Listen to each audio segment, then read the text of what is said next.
இறைவார்த்தை மத்தேயு நற்செய்தி அதிகாரம் 5 இறைவசனங்கள் 43 முதல் 48 முடிய. இயேசு தாம் சீடருக்கு கூறியது: உனக்கு அடுத்திருப்பவரிடம் அன்பு கூறுவாயாக, பகைவரிடம் வெறுப்பு கொள்வாயாக என கூறியிருப்பதை கேட்டிருக்கிறீர்கள்.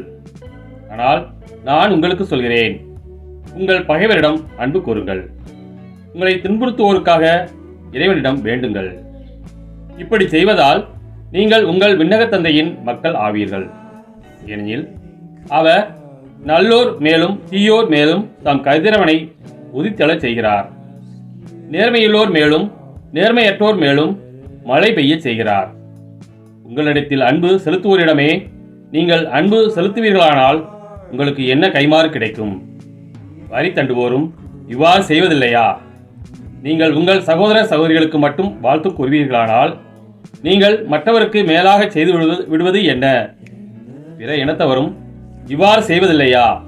ஆதலால் உங்கள் விண்ணகத் தந்தை நிறைவுள்ளவராய் இருப்பது போல நீங்களும் நிறைவுள்ளவர்களாய் இருங்கள். கிறிஸ்துவின் நற்செய்தி.